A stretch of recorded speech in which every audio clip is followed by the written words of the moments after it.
Meskipun kamu tidak ngerti hakikatnya cinta, tapi kamu paham maksud tujuannya atau sebab akibatnya cinta. Itu jenis definisi juga. Ada lagi? Apa? Selain definisi, kalau memang tujuannya untuk yang jadi tekannya kan ke pemahaman, untuk memahami suatu yang ada nggak batasan lain atau pembatasan lain selain definisi? Selain kalau dalam logika ada bab khusus namanya klasifikasi.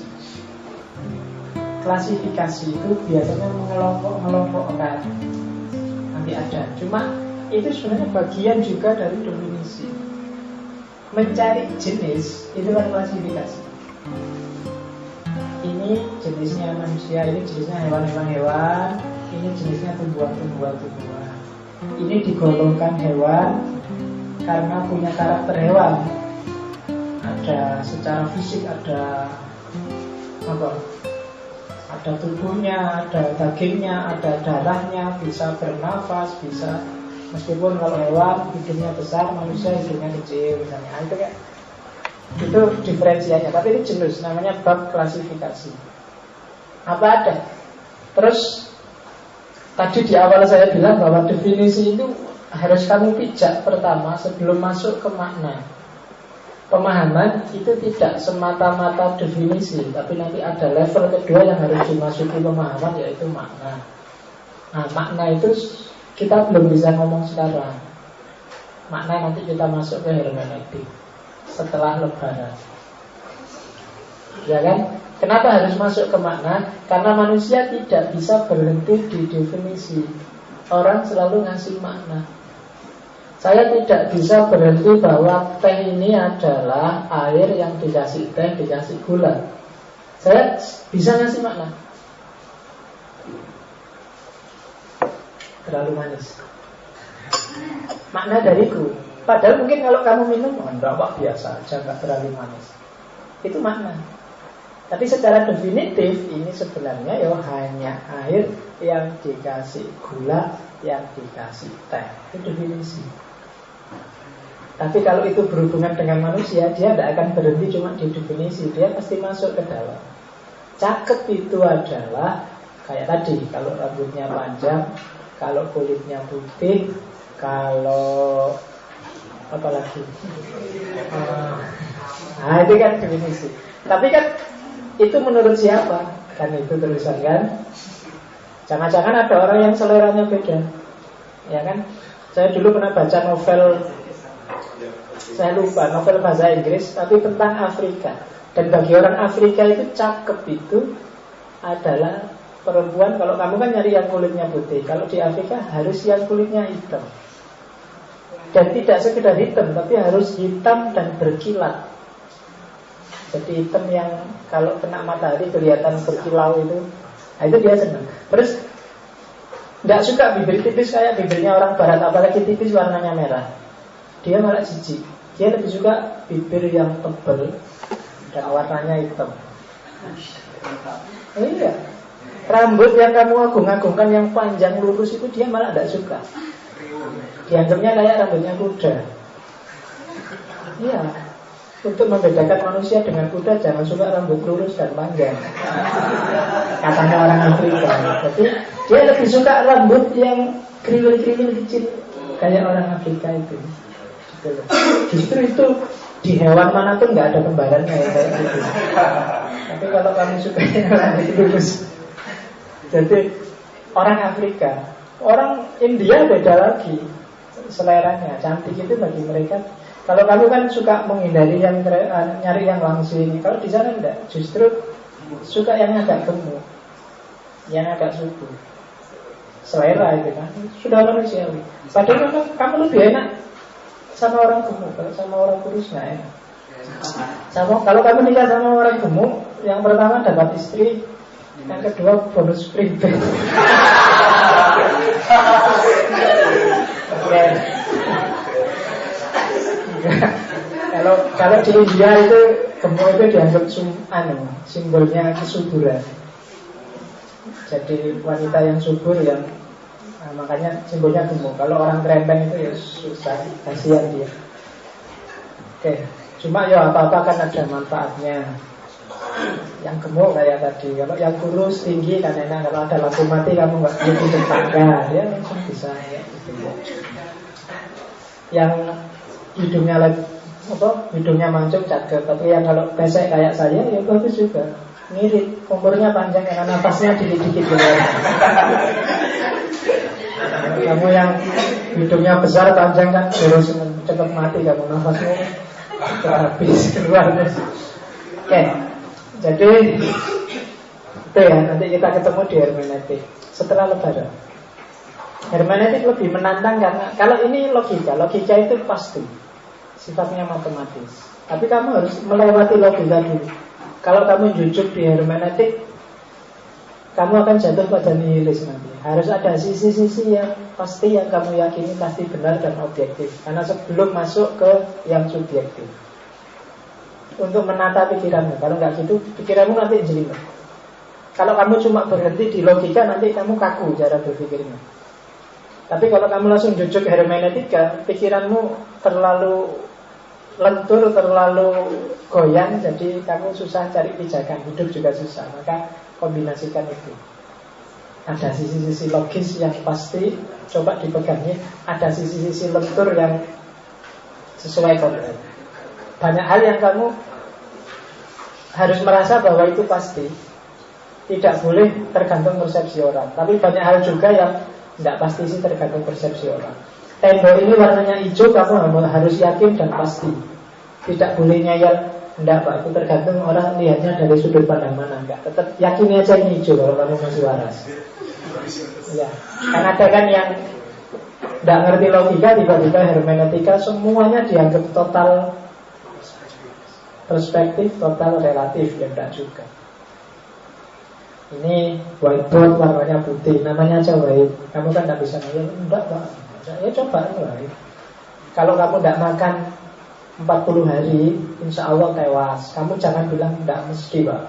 Kalau enggak, yang mesti tewas itu yang harus kamu pegangi itu. Kalau kamu loncat dari lantai 30 pasti tewas, yakini itu. Bahwa tiba-tiba ada keajaiban tidak tewas, iya. Tapi kamu kan jangan jajal loncat dari lantai 30. Itu logika namanya. Kamu harus memegangi logika. Meskipun dalam hal tertentu, pahamilah makna.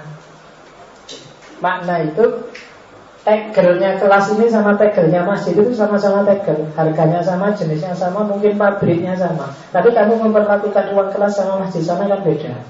Kalau ke sana sandalnya kamu copot, kamu nggak berani macam-macam. Kalau di sini kan kamu berani sandalnya dipakai. Kenapa bisa begitu? Ada problem makna. Dan itu kita besok masuk ke hermeneutik. Oke, terakhir. Nggak ada pertanyaan kan? Sedikit. Ada lagi ya? Sedikit aja Pak. Tadi Bapak nyinggung masalah tahapan ya. Untuk mengetahui sesuatu maka harus definisi dulu, baru beranjak ke makna, identifikasi. Nah, saya agak sedikit berbeda mungkin dengan tanggapannya Bapak.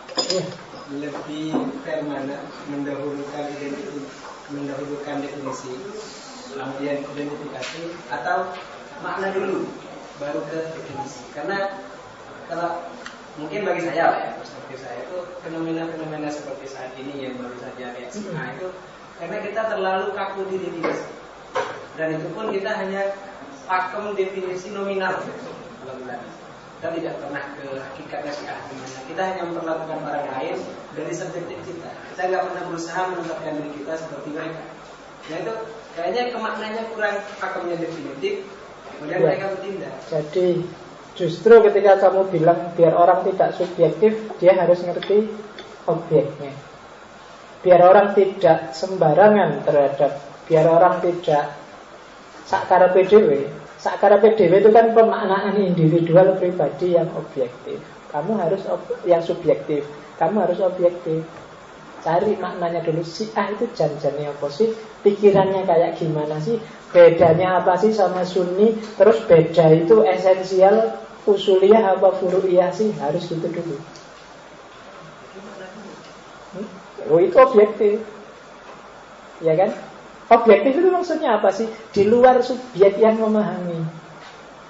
Kalau subjektif, itu sudah perspektifnya subjek yang memahami. Kamu harus paham dulu bahwa ini ada gulanya, ada tehnya, ada airnya, sebelum kamu komentar ini terlalu manis apa tidak manis.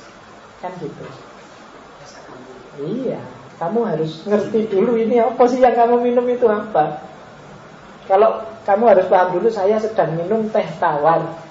Yo, jangan dimaknai terus teh ini tidak manis sama sekali. Loh, memang kamu tadi minum teh tawar. Kalau kamu jujuk tidak manisnya, oh ya, menurut Bapak itu tidak manis. Wale. Harus dari objeknya dulu secara objektif, baru dimaknai. Saya lihat ini hijau, tapi kalau saya pakai kacamata merah, mungkin ini warnanya ada di coklat, hijau plus merah. Tapi jangan dilihat kacamatanya dulu, coba lihat ininya dulu deh. Hijau kan? Kenapa kok kamu bilang coklat? Oh pantas kamu pakai kacamata merah. Oh si A itu kayak gimana kamu pelajari sampai jelimet. Oh kayak gitu berarti si A itu. Lah terus kenapa kok itu marah-marah ke si A? Coba dia pakai kacamata apa sih melihat si A? Oh pantas kayak gitu. Nah, itu kamu lihat pemaknaannya dia terhadap objek yang dia pahami. Oh pantas dia baca kitab ini sih. Oh dia terpengaruh guru itu sih dan seterusnya. Nah itu tahapannya. Nanti ketemu di hermeneutik lah. Karena kalau di hermeneutik level logik yang pasti yang eksak ini biasanya disebut teks. Teksnya apa sih? Kalau sudah teks terus siapa yang memproduksi teks itu? Kalau sudah kayak gitu, lah terus pemaknaan yang sekarang apa? Itu reader kan, yang baca. Caranya nanti kayak gitu kalau di hermeneutik. Oke. Slide terakhir saya mau ngomong istilah-istilah. Istilah-istilah, karena saya takutnya kadang-kadang saya keceplosan ngomong pakai istilah-istilah ini dan kamu anggap sudah paham, jangan-jangan kamu belum paham. Itu aja yang saya takutkan. Masih banyak, nanti boleh kamu sebut yang saya lupa ngasih. Yang pertama substansi. Substansi itu biasanya lawannya aksiden. Kalau substansi apa ya? Kalau tak kasih contoh aja, nggak usah tak jelaskan pakai definisi. Saya lupa. Jadi yang menjelaskan dengan pakai contoh. Meja ini substansinya adalah kayu. Aksidennya coklat, kotak. Itu aksiden. Substansinya semen, bata. Aksidennya hijau. Bisa ditangkap?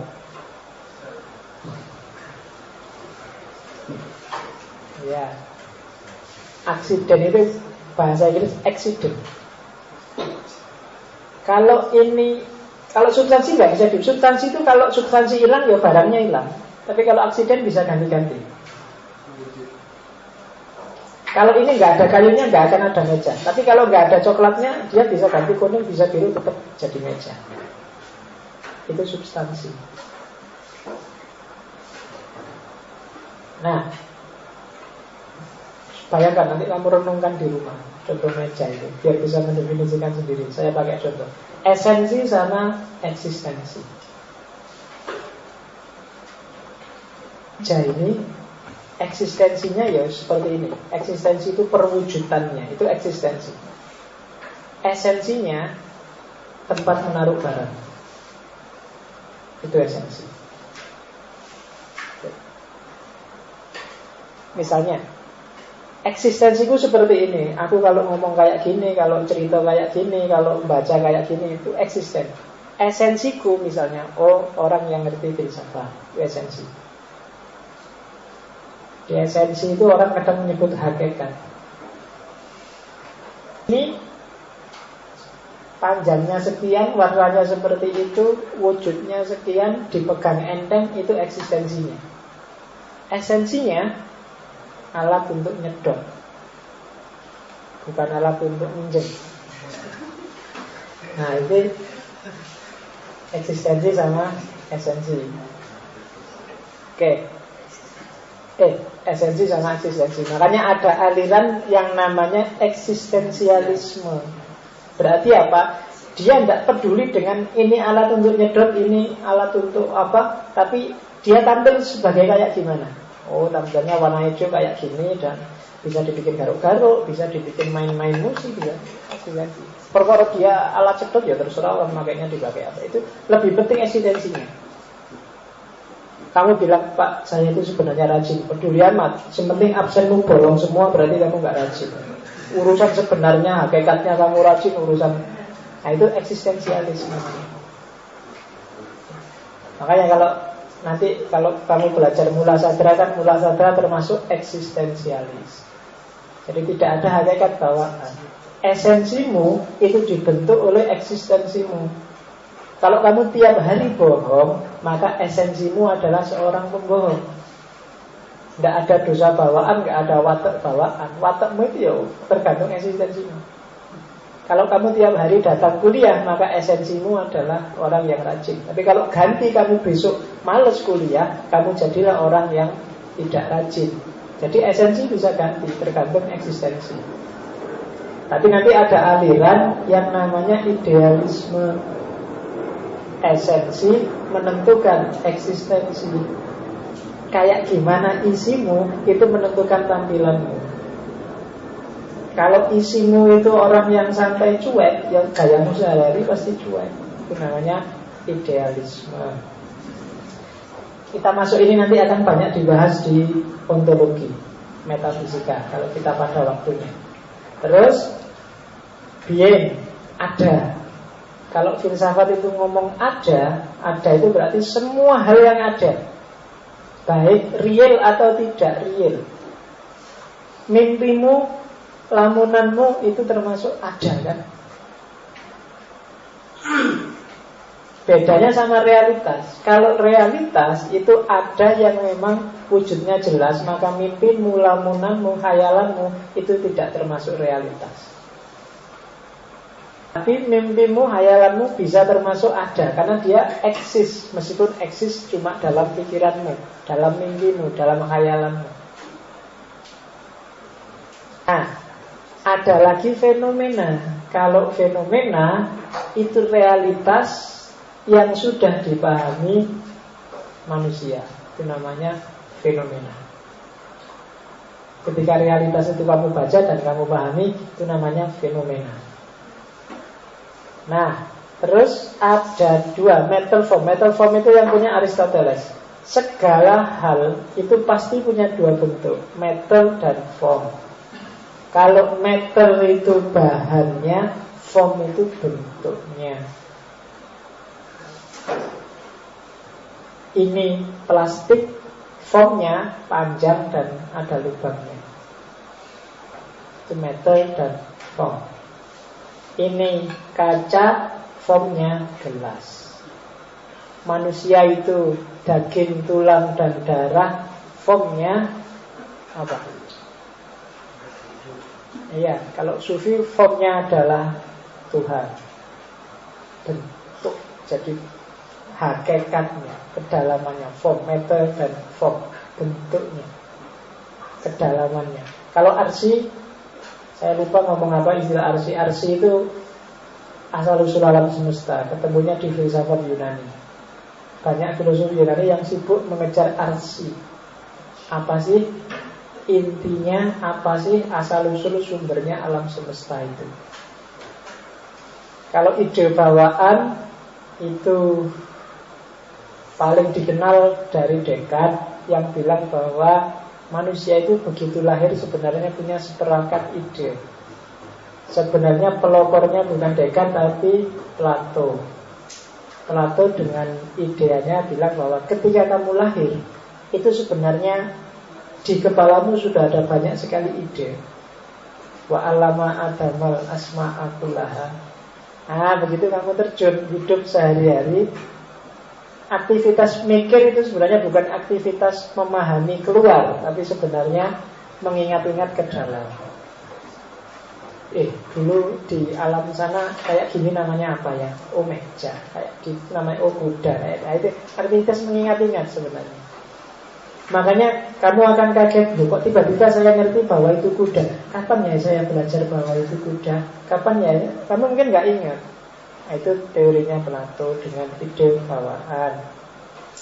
Kalau aksioma itu konsep-konsep dasar, asumsi-asumsi dasar yang diyakini pasti benar dan tidak dipertanyakan, dan memang jangan dipertanyakan, jangan digugat. Itu aksioma. Kalau itu kamu pertanyakan, kamu gugat, nanti bangunan keilmuannya jadi runtuh. Kamu ketemu aksioma itu di banyak filosof. Ada filsafat matematika kebanyakan. Hermeneutik pun ada beberapa yang sifatnya aksiomatik. Jadi kalau ada pengetahuan kok labelnya aksiomatik, itu berarti jangan ditanyakan, jangan dikomplain. Terima aja apa adanya, karena dia kuncinya untuk mengembangkan keilmuannya lebih jauh. Itu aksioma. Oke, itu istilah-istilah. Ada yang ditanyakan, atau istilah yang belum saya sebut, biar kamu nggak bingung, nanti biar nggak rancu. Selama ini kan kamu pakainya secara ngawur. Esensi, substansi kamu anggap sama aja. Esensi ya substansi, ya hakikat, ya eksistensi, ya itu. Makanya agak pelan-pelan, agak hati-hati, karena memang definisinya beda-beda. Oke, sudah ya, sudah ngantuk. Alhamdulillah kita sudah menyelesaikan sesi semester pertama selama 10 kali pertemuan. Insya Allah. Apa mas?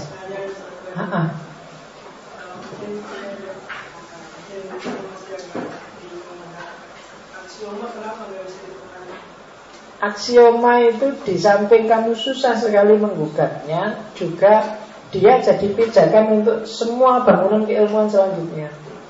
Misalnya aksiomatik itu, secara aksiomatik kamu pasti setuju bahwa setengah itu lebih kecil daripada satu.